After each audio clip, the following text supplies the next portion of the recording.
And my daughter at the time, she's 10, she walks in to the kitchen. She's just like, she's acting like she's not listening.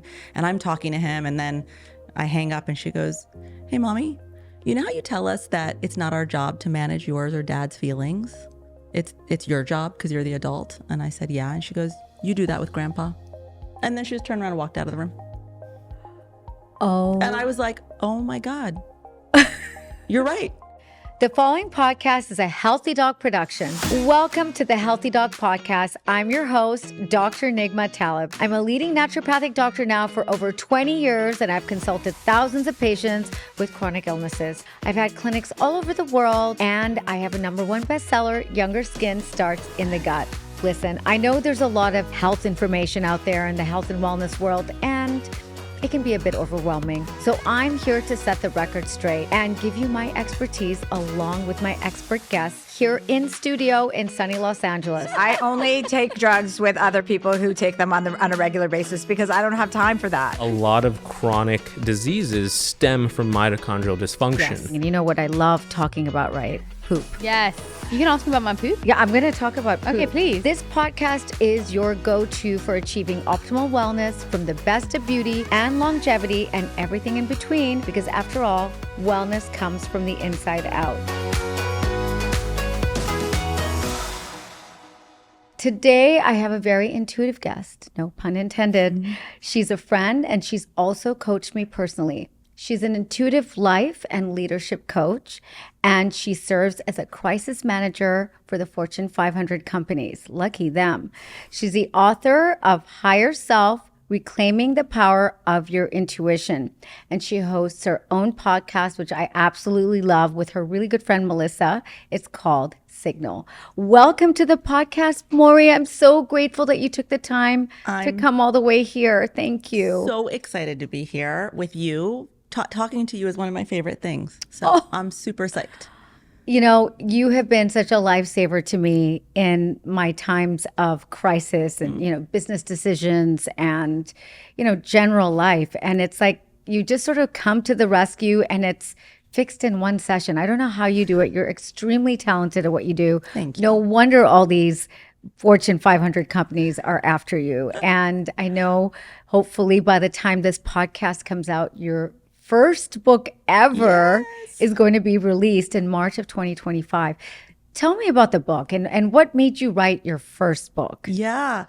You know, the book is really my way of taking these methods I've created to help people trust their inner wisdom and follow that intuitive wisdom and really hand that method to as many people as possible. I started to feel like one-on-one coaching is so great. It's transformative for them. It's helpful for me. But there's so many people that I think could benefit from learning that trust and learning that intuition is a really practical, pragmatic skill we all have. It's not a woo-woo concept. Right. It's not magic. It's not make-believe. It's something that we've relied on as a species forever. And we need to talk about it more. And so I decided to write this book, and it's half memoir. It's about my own life and my work as a crisis manager and how I sort of came to the conclusion that I needed to leave that world and start coaching people so that we didn't keep creating crises that we needed people to rescue us from. And we learned how to operate out of a place of dignity and alignment with our intuition.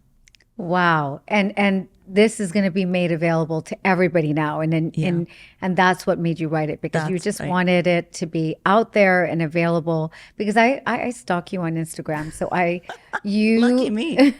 You say some incredible, if people are not already following you on Instagram, they should. And at the end, we'll give your handle. But you come up with so many interesting questions and really things that will help everyone. I want to, so tell us about the book. I know it might be launched by the time this podcast airs, but tell us give us a sneaky peek into the book. A sneak peek into the book.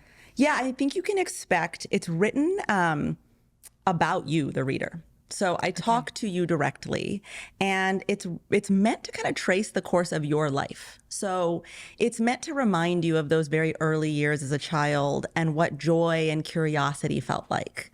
It's meant to remind you of the moments where maybe you shut down your imagination and your relationship with this intuitive self so that you could fit and find validation. We as beings, we need belonging to survive. And when our care is in the hands of our parents, and our caregivers are often just playing out the same limiting beliefs as their caregivers and on, we look to them to decide what is good and what is bad and what is acceptable and not. And if they can't hold all of us, if they can't hold our truth and they shut us down, often not meaning to, but they do, we build limiting belief systems about ourselves. And, the book really helps you to understand, well, what might those limiting belief systems be so that I can identify what they are, but also where they came from and understand this isn't my truth. This is a seed that was implanted by someone else, maybe out of an act of protection, maybe out of an act of not being conscious, but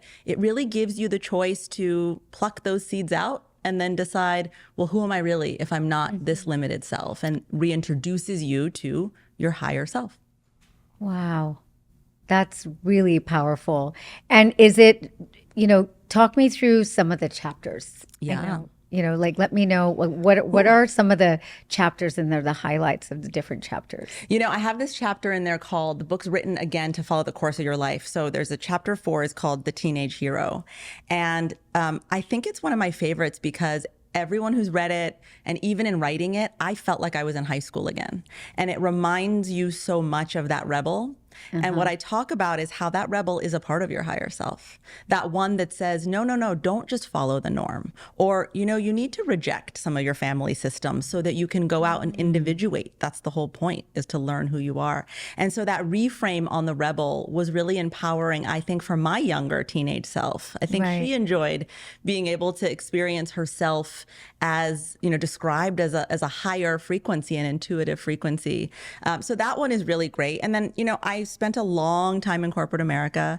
And so there's a chapter where I really talk about that work to the extent I can. I mean, crisis management is also very confidential. Right. But, I talk about a lot of the systems of indoctrination that happen when you go into the working world and how that toxicity can happen, and my own relationship to that toxicity, with the hopes that people can see that there's another way to operate in that world. Right. Yeah. Is there, without naming any corporations? Yeah. What is the strangest thing you've ever come across? Oh my God. That's a good question. If you could share. I don't know if strange is the right word, but what is like the most, ridiculous thing or if it's relatable, if you're allowed to mention I think some of the most awkward stuff was interpersonal stuff that was happening. Things like affairs or things that were not supposed to be happening. And having to sit down with people and ask them to tell you what's going on. And you really feel like a therapist in that moment. Like you're really taking in a lot of confidential information. And then, for me, it started to become important towards the end of that part of my career that I was coaching people to find their better self, not just write a bunch of strategies that they utilized to perform attrition and then go back to doing things the old way. And so, in those situations and, as I do crisis management now, it's really a coaching situation. And so, there's awkward moments. I coach a lot of public personalities. We deal with being canceled a lot. Right. And so there's certain things that happen that sometimes the ridiculousness comes from others, not the person that's finding themselves in the fire, but assumptions that other people make or stories they run away with and decisions they make about who they think you are. That's ridiculous and also really uncomfortable to hold with your client and hold space for how bad it feels. Wow. I mean, and I think that's so important right now because cancel culture is so, you can get canceled for saying anything, these days. So I think one of the things that you've taught me personally, I'm going to sort of roll over to something a little bit lighter, is how you taught me that we're all intuitive. And I remember you saying to me, Nigma, you're really intuitive. You are. And I've heard that before, and my grandmother used to tell me that. Yeah. And I feel it with patients when I'm with patients, but it's hard to always trust your own intuition. You know that that's what you're supposed to do. So walk us through, what is some of the wisdom you can give us in a time, especially where, people are divided, people are like, there's cancel culture. Yeah. How do we manage and get through life Yeah. with using our intuition and knowing that we're using it? And how do we know how do we know we're on the right track? You know what I mean? Such a good question, and such an important question. I think the first tool I always ask people to work with is to understand why they don't trust their intuition. Because once you're enlightened about that, you feel like, wait a minute, I have to make a different choice. And I think that a lot of the reasons that we don't trust our intuition collectively, and particularly women, is because it's been villainized. It's been villainized throughout history. It's been crazy. It's been woo-woo. It's been literally utilized to take women's lives in an era in history where, think about the witch hunts and think about how knowing and a level of wisdom can feel dangerous to systems that want to control you. I know you were trying to make it light, but here I go. Let's go. I think we have to understand the conditioning around that Sure. word. I think it's important to know that. Yeah. And I think that was part of my mission with this book and my work. I mean, I call myself an intuitive life and leadership coach. I could be anything. You could call me any kind of coach, but I use that word because I'm trying to take the stigma out of that word, intuition, and make sure that people don't feel like, I'm trying to talk to you about something that's woo-woo. And if you're woo-woo, great, so am I, but it doesn't have to be that way.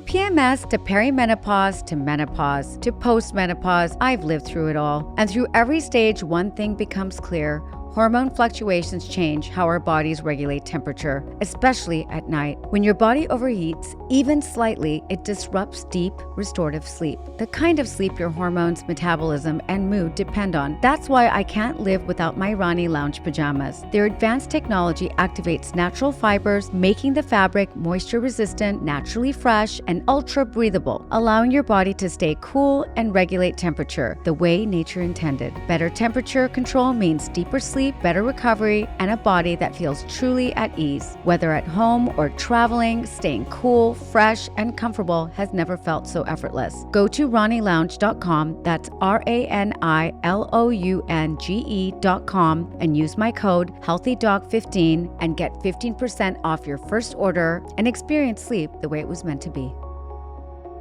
I wonder why we call this woo-woo. Like, why are we even giving it that?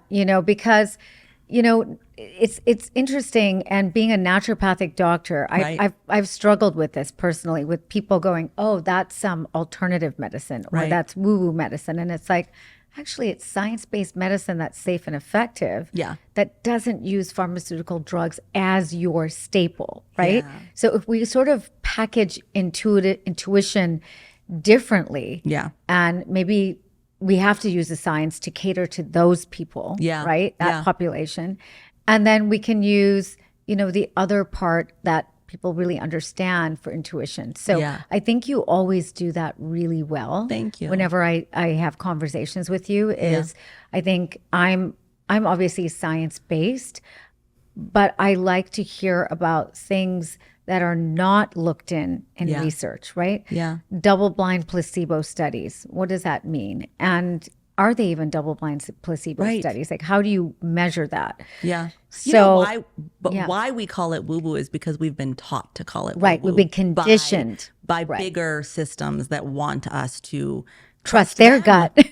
They want us to trust them. Yeah. And whether that is corporations, whether that's the pharmaceutical industry, whether that's media, whether that's government, it's villainized for a reason. Us trusting our own knowing is dangerous when an entire system wants you to follow it without checking in with yourself. That and you're here to set the record straight, and I love that. So, okay, we're all intuitive. Yes. I know you told me I was really intuitive, but you said that we're all intuitive, every single one of us. How does one person, if somebody's listening right now, what could you give them? What tool could you give them? Yeah. I know you said, That's the first step. That's the first Just step. Understand Yes, that you've been understand. conditioned to think it shouldn't happen. Yes. The second step is discernment. What is the difference between a thought that comes from fear or anxiety and the difference between an intuitive thought? So I'm going to ask you, because you are intuitive, what does an intuitive thought feel like to you? Oh, wow. Okay. It's a knowing. Yeah. And is there a lot of stuff going on, or is There's it no pretty fear. calm? It's pretty clear. It's, I guess that's where clairvoyant comes from, right? Yeah. It's clear. Yes. The path is clear. And then the background noise is other people. Yes. It's very always good. if you ever tell someone something. Yes. And they're like, oh, no, that's too saturated, or Yes. that's too, but you've had an intuition about it. Yep. I think that's where things get muddled. Yes. So 3 things to know about intuition when you're trying to tell the difference. 1, intuition is emotionally neutral. It is not going to bring up an emotion. Right. It just drops in like a fact. It's like I tell people, it's like a period at the end of a sentence. It's just there. Wow. It's just there. So when you're feeling emotional about something, then that means that's a fear or anxiety voice. And by the way, this is a little tricky. Sometimes you'll have an intuition about something and your fear will grab that information and create anxiety about it. Got it. So I tell the story in the book about how I divorced the father of my children. And I knew I had an intuitive knowing when I was pregnant with my second child, that I had to leave that marriage, that it was not serving my highest good.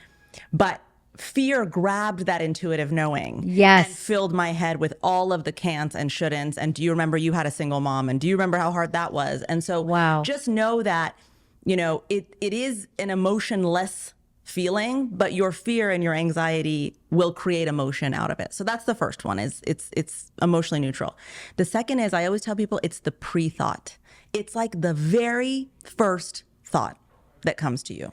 The very first feeling, before your intellect or your protection mechanism Kicks can in. jump in. Yeah. Yeah. Your fight or flight, Yes. right before that, which is hard to think about, but I guarantee if you meditate on that, or you take that in, the next time around, you'll know what I mean. Like right now, you might not know what I mean, but I promise it'll happen to you. And then you'll be like, oh, that's what she was talking about. It's the first thing, the first inkling that drops in. I'm so glad you mentioned that, because I get that and I write it down. Yes, good. So I great. have I should call it intuition journaling. Yes. And I think of things and I write them down.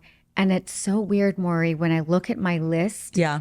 it's that exact list that then manifests. Yes. Within a year, 2 years, it's all sort of unfolding. Totally. So I think for me, what's helped is writing it down, because that fear then comes in Yeah.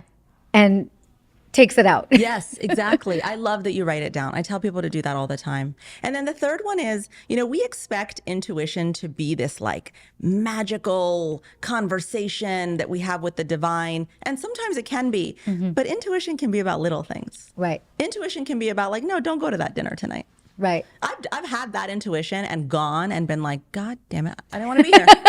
Like, I knew it. My intuition was saying, you don't want to be with these people And right your now. car gets towed, or you have a Exactly. flat tire. Yes, exactly. So, I think dispelling that myth for yourself that it's got to be something massive. Right. It's actually building your relationship with intuition is a dance.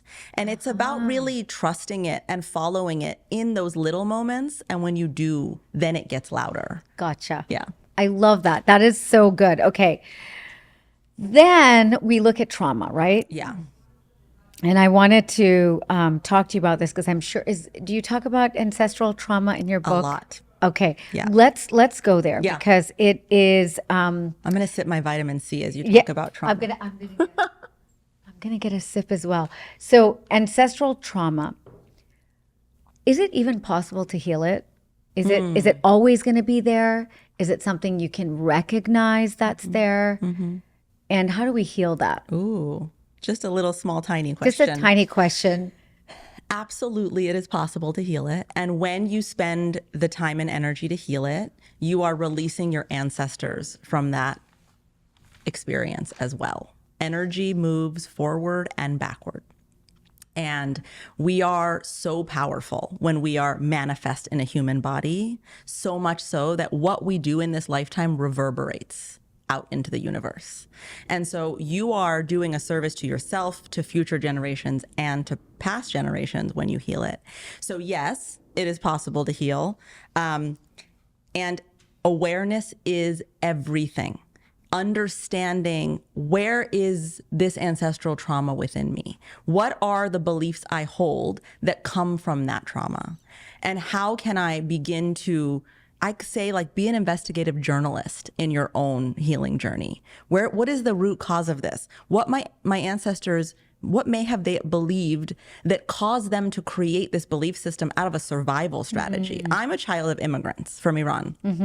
There's a lot of ancestral trauma that comes with being an immigrant, right? Definitely. You understand I this. understand, yes. There's a lot of beliefs about how you have to assimilate and how you have to be perfect and how you have to succeed and have accomplishment as an immigrant child. Absolutely. Right? And I have really had to do the work for myself of understanding, well, where did this belief system come from for them? Well, it came from being in an environment they don't know, they don't understand. The only way to survive is to be excellent. And so if I have this perfectionism within me, that's not necessarily my organic self. That's a belief system they held on to as a form of protection for me that no longer serves me now. Wow. They needed it then, and much gratitude for them. Right. But do I still need that level of perfectionism now, or is it causing me to suffer? Is it actually doing the opposite of the thing that it's trying to do? That's why we see all these immigrant parents, right? My dad walked me through to university and made me go into all the biochemistry, organic chemistry. Yeah. He signed me up to all those courses. And it's like, you're going into sciences. Yes, You know, it was just totally. like, I didn't have a choice. I'm glad I did it. Like, it was not fun. Totally. But, you know, it does come, you can see it in the immigrant parents. Yeah. Before we delve into it a little deeper, just for those listening, I just had a thought. A lot of people might not even know what ancestral trauma is. Yeah. So maybe you're going to explain Tell it you. way better than I am. You know, it's interesting. Science has begun to really accept the fact that ancestral trauma is a real scientific thing. It is a Finally. study called epigenetics. Right. And it is a study of how our genes actually shift when there's been trauma in our bloodline. And what they have found is that these traumatic experiences literally cause an indentation in Wow. the DNA.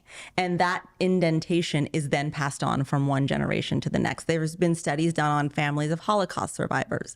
There's been studies done on women who were pregnant during 9/11 and on then their babies. And then, of course, there's been studies done on mice that have had one generation, you know, face some kind of impetus, and then they've watched generation after generation. In the actual molecular structure, there is an indentation. There is a difference.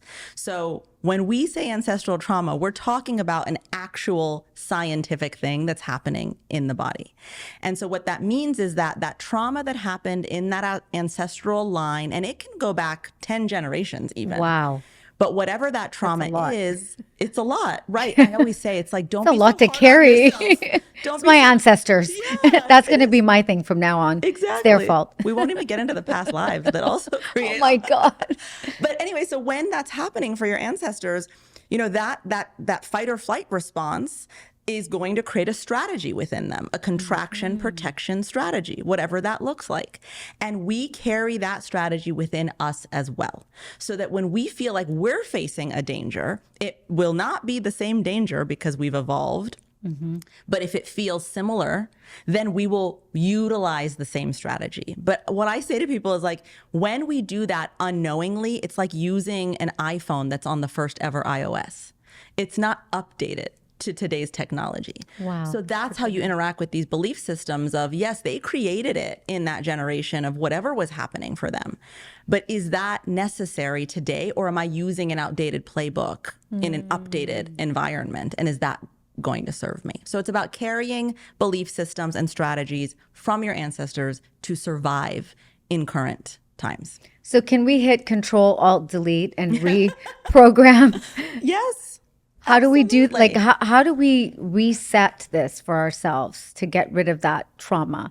You know, I think that there are so many tools and people available to us now to do that. You know, I think, first of all, healing in any way. So that could be a therapist, a life coach, a shaman, like whatever feels that you're drawn to, really being able to articulate these limiting beliefs and trace them back to their origin with whoever you choose to do that with, or yourself and your journal.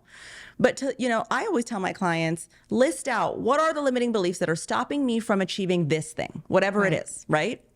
What are all of the things I believe about myself that are limiting me, stopping me from doing it? And then ask, well, where could this have come from? What do I know about my family line? And where could that have come? Start talking to your family about it. Ask your parents, whatever makes sense. But that's why I say investigative journalist, investigate. That awareness alone is so healing, because then you get to understand, oh, this doesn't have to be the way that I operate. It's just a way I was subconsciously operating. Now I've brought it up to the conscious mind. The conscious mind now gets to make a choice. Do I want to keep using this contracted strategy, or am I curious about, well, what's my organic strategy, which is coming from your higher self, that frequency that wants you to thrive, not just to survive. That is brilliant. And I hope you talk about that. I'm sure you talk about it in your book. Yes. Oh my gosh. Yes. I want to share something that could literally slow down how you age, inside and out. Let's talk about hyperbaric oxygen therapy, or HBOT. You've probably heard of it being used for athletes or wound healing. But what you may not know is the latest research is showing powerful benefits for cellular regeneration, brain health, and even reversing some biological markers of aging. Hyperbaric chamber works where you breathe in oxygen at higher than normal pressure. This process stimulates your tissues with oxygen and beyond what your body can normally get in. That extra oxygen jumpstarts your cells, helps natural repair processes, reduces inflammation, and boosts collagen production. It even stimulates the growth of new blood vessels. Studies have shown improvements in telomere length, which are kind of like protective caps on your DNA that shorten as you age. Longer telomeres, that's linked to healthier aging. If you're feeling the effects of aging, maybe it's slower recovery, brain fog, or skin that's lost its luster and glow, hyperbaric oxygen might be a powerful tool to help you feel sharper, stronger, and more vibrant. Go to oxyhealth.com, that's OXYHEALTH.com, and type in discount code HEALTHYDOC10 for your first order. Speaking about energy, this collective energy. Explain to me the collective energy and how the collective energy can impact us. As I know by the time this podcast will air, it'll be, months down from when the election took place. And, you have 50% of the United States feeling one way, ecstatic, happy, running around, with flags and excited. And then you have the other half in deep depression and fear and terror. How do we deal with this collective energy, and what can we do as individuals to bridge that energy in a positive way to move forward, because I just feel like there's so much division. I mean, election is just one part of it, but how can we collectively, what would you say to a person that was coming to you for counseling for it, or what would you say to all of us out here? I'm going to take the spiritual path on this one and really just give it to you straight. She's like, I'm going spiritual. We are all a collective consciousness. Right. What does that mean? It means that we all come from the same source energy, whatever you want to call it, however you want to believe. But all of us human beings come from that source energy. And my belief is that we are here so that that source energy can experience itself. We are manifest in a tangible human body so we can have tangible experiences, so that that collective consciousness can literally experience life. If you're not in a human body, you don't have tangible experiences to then learn from and grow. And make no mistake, the entire point is expansion. It's about learning, expanding. That's what this collective consciousness, this source energy desires. And that is what we are here to facilitate. When we behave as though we come from different source energies, or we are somehow separated, we are buying into an illusion. Right. that is not the reality of what we are. It's like think about a giant web. We're all parts of this giant web, lighting up at different times and at different parts, having different experiences and experiencing the concept of life. When we believe that we are not a part of that web, we are still there, but we sort of disconnect from it. And I really believe the division we're seeing is a fear-based disconnection from that web. They're still there. So this is the part y'all may not like. And I'm saying it now and people are looking at me like, are you crazy? But what we have to do is remember that even though we don't agree with people, they're still part of that collective consciousness. And they're still valuable human life.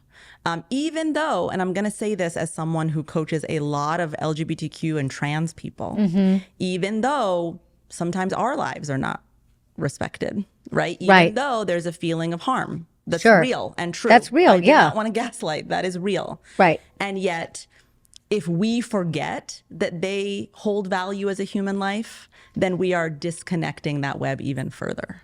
And our job when we have this awareness is to remain the light so that all of the other lights can turn on. Like think about a motherboard. You want them all lighting up. And we have to remain online. And remaining online is to really be loving with yourself first. That's why I wrote this book. It has to start with loving yourself and seeing your higher self as worthy. Wow. When we have that worthiness, then we can't help but to see worthiness in other people. When you see people treating you as though you are worthless, it is because they believe they are inherently worthless. Always. You have to believe it to then embody it. Right. So if we can truly understand our worthiness, then we will remain that light and then we can help other people to light back up again. That's my hope. I totally resonate with that. It's exactly how I feel. I feel like nothing is going to change unless we all we know that there's no power bigger than us. Right. There's no power bigger than the community that's going to change us. Yes, there are real big threats out there, from a change of government, something like this. But, I think it's important, collectively to light up the board. Yeah. And I think that's a beautiful way to put it. And thank you. It's hard. It's really hard to do. It's hard to do, but it's a feeling. And once you embrace that feeling and you spread that word of that feeling, and I think your book is really going to do that for people. I think we really need a book like yours. I couldn't be happier that you finally written this book, and it's your first book. So I'm sure there's going to be many more to come after this. Nigma's my new agent, guys. I'm hired. Dante, I have another job. Yeah, you're not busy enough, so let's give you yet another. Well, I want to pivot to another topic, a topic that I have been guilty of. I tease my mom about it a lot. She gets so mad at me when I tell her this, but it's something I've really worked on, and it's people pleasing. Oh, yeah. And if you can give us like a people pleasing 101, Mory, just to break it down, like, why do people become people pleasers?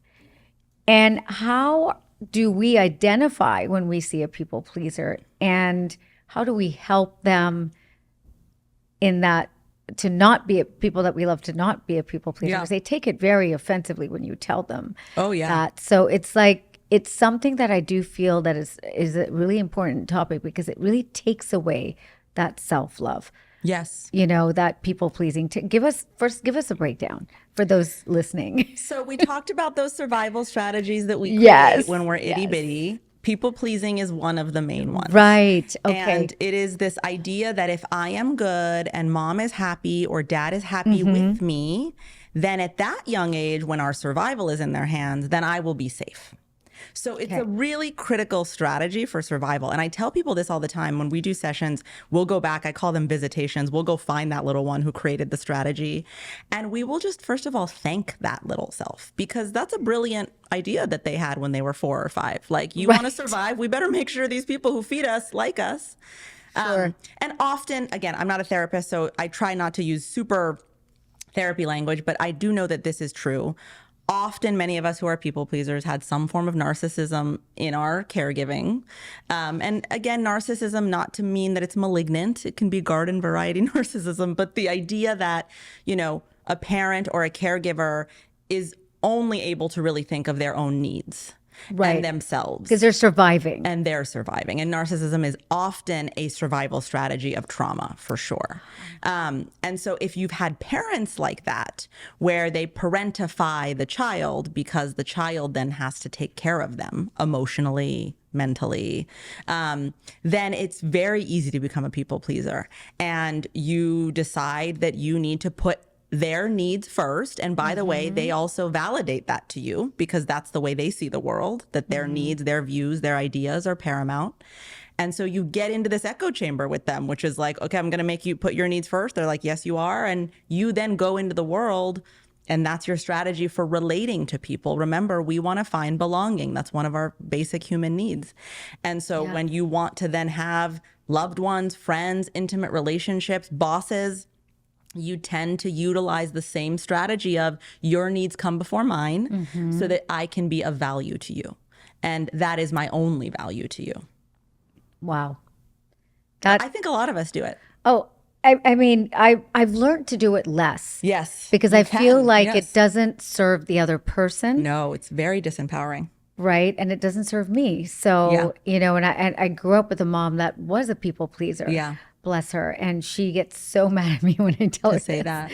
that. But she's in a weird way, she's becoming less of a people pleaser. She's like in her power now. I love that. I think I learned to tell her in a way that was a little bit more delicate rather than calling her a people pleaser. Yes, agreed. I think it was not work. I think my delivery was really bad. Right. But I think she got it, and she's really learning, and it's funny because I'm learning too. Yeah. At the same time, and our relationship is getting stronger. So I love that. It's really, with moms, listen, all of us love our moms, but they can be.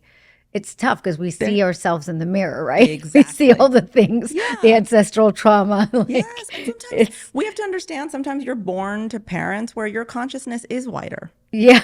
And you're meant to be a teacher for them. Sure. And it's hard because that doesn't fit the, what you need from them. You need them to always be the loving, wiser one. Yeah. But sometimes our consciousness expands beyond theirs. That's actually what evolution is. That's what's meant true. to happen. But our parents don't love to hear that. I have a teenage daughter, and I don't always love when her delivery is like making me feel stupid.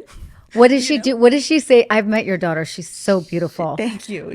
I have to say, people keep telling you like, oh, teenage girls, it's so unfair. It's such a terrible PR campaign for teenage girls. They're awesome. She's amazing. Oh, she is amazing. Kind and She loving is. and wise. And we call her a little savage because if she thinks something, she's just going to tell you. She's not going to be worried about, you need to go take care of your own feelings. I'm just going to tell you what I'm seeing. And, often she's right. But to your point about delivery, we all have little egos. We get a little sad when our kids tell us things. So I relate to your mom in that way. But, I really try to practice what I preach and see the wisdom in what she and my sons tell me. Because What has she told you? I'm curious. What that's has she okay, I have a story. I don't know if I should tell it. Tell it. So I'm remarried, and we were getting married, and COVID happened. So our wedding got delayed. And my father is an event planner, and he lives in Michigan. And I don't have a very close relationship with him because he wasn't around, but I was trying to really lean on him and build this relationship. Sure. And the wedding had gotten moved back. I was devastated. I called him because he's doing weddings. Right.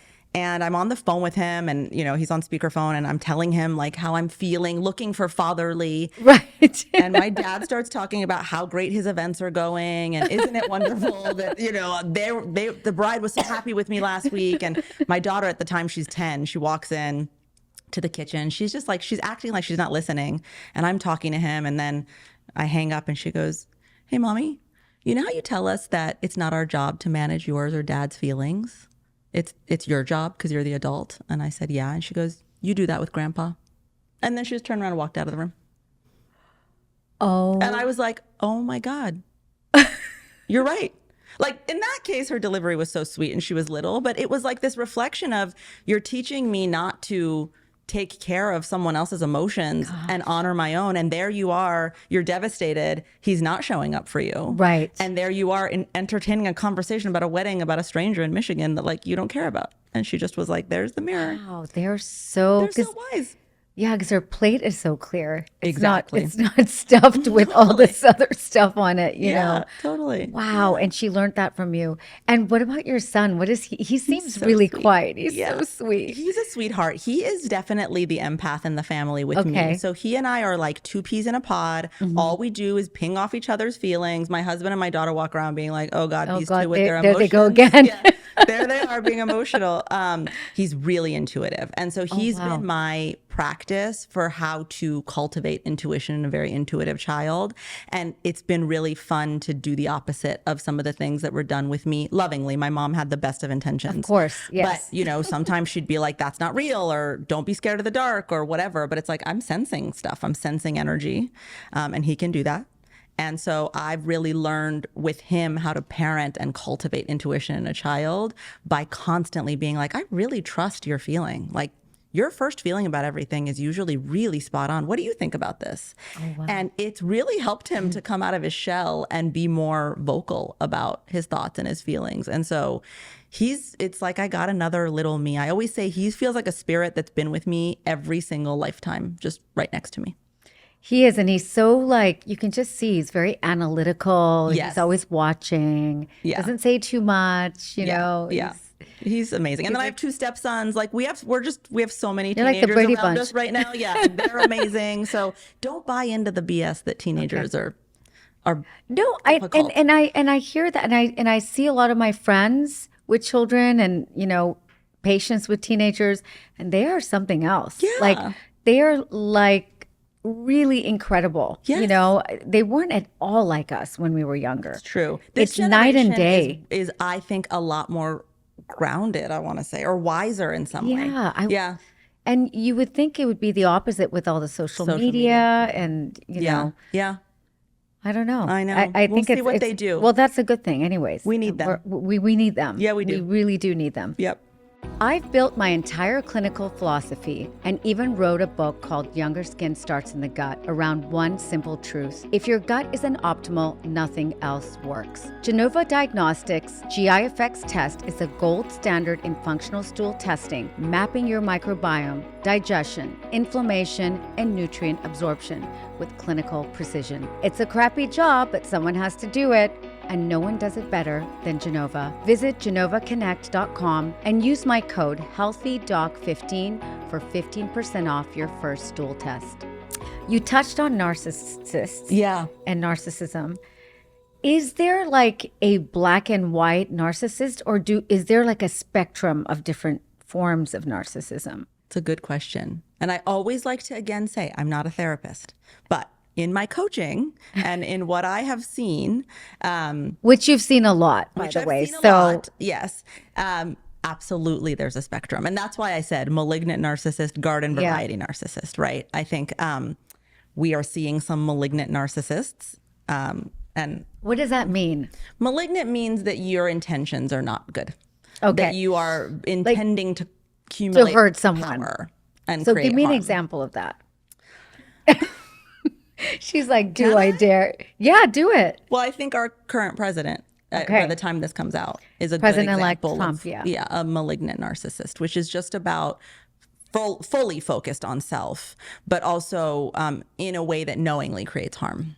Wow. And I mean, it's been clearly talked about, just the sexual predatory nature of this individual. So we've seen the harm just in that one way. Now we can multiply it by all the other ways. So that's an example of a malignant narcissist creating harm without care and without worry for others. I think on the other side of the spectrum is, like we said, a survival strategy of putting yourself first, but not intending to create harm out of that. And it does create harm, obviously, Right. especially if you're parentified as a young child. That is a really hard, and what I mean by that is you are the parent. You're the one that has to be Right. solid in some way that they can't be. That creates harm that obviously then there's therapy to heal through. But a garden variety narcissist is just someone who is more concerned or almost incapable of thinking about the other person's needs or perspective in a situation and that they just focus on themselves. And, you know, I think that when you are a loving, empathetic person or an empath, you're the perfect you're the perfect magnet for a narcissist, especially if you're a people pleaser. Oh gosh. So if you have the people pleaser and you're an empath, okay, You're gonna, no wonder the, it makes the sense. narcissists love you because it's all about them, and you're like, sure, it's all about you. First of all, I can feel your feelings, Yeah. so you don't even have to articulate them, and then I'm gonna make sure I fix them without you even having to lift a finger. And I've had my fair share of narcissists attracted to me, and when I was young, it was really great because I was gonna fix them, obviously. Right. Until I realized, oh no, that's definitely not a fun job. And you got out of that phase and Got out of now that look phase. at you. Yeah, but it took a lot of work on myself. And what I want people to know whenever I talk about these things is like, I'm not talking to you from a position of privilege. I'm talking to you from a position of having walked the path. Right. And I tell my clients this all the time. I will never ask you to do something I haven't done myself first. I love that. Because it's hard. It's hard. Yeah, Yeah. it is. It's work. And it's work that's going to be well worth it in the end. Right. Because look at where you've come. Thank you. It's pretty amazing. I want to say one more thing. For people out there, you know, in everyday life, they're feeling lost. What would you say to them? What does that time reflect? And is there a silver lining around being lost? Yeah. You know, for me in my life, every time I've felt lost, it's been such a sign that I'm disconnected from myself.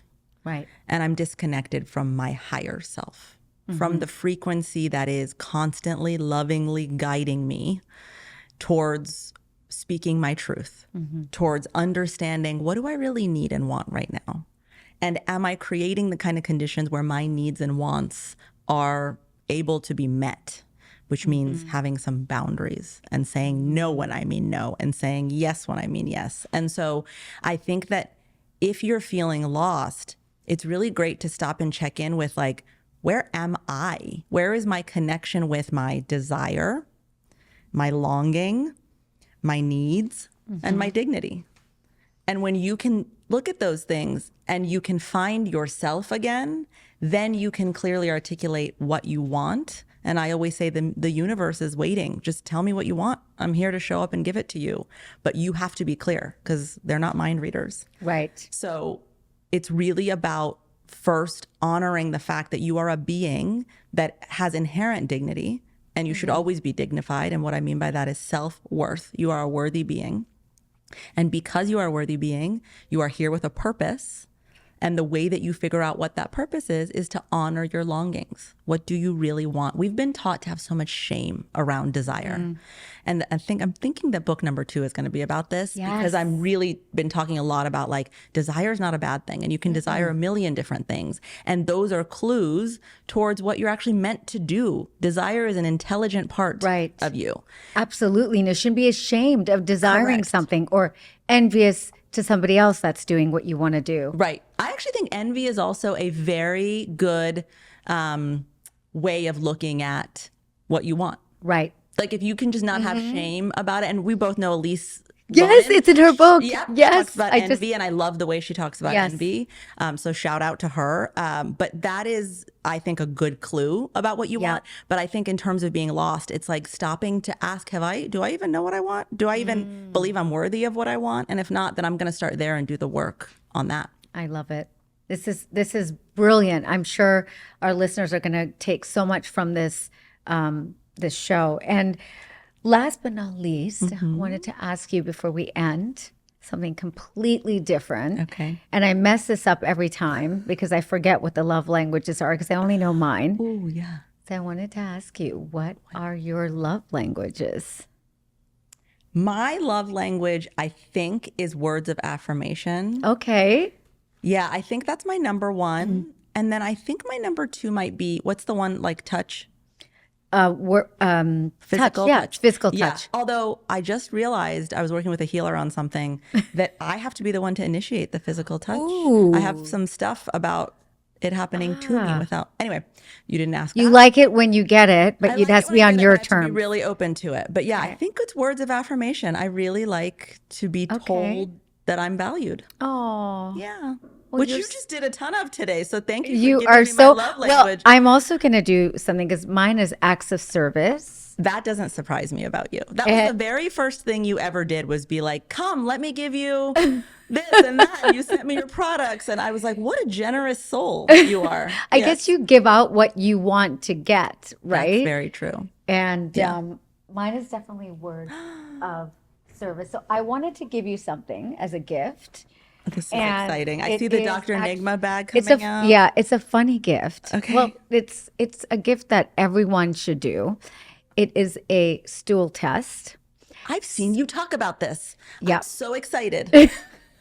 I am. So you're going to do a 3-day poop test, and it's going to measure your gut microbiome. Okay. The test is by a company called Genova. Okay. And I just love them so much. I have been using them for 20 years, and I think it'll be really good to master your intuition because we know your gut feeling. And so I thought, what a good gift to give Mory. So good. It's got your name on it. I see.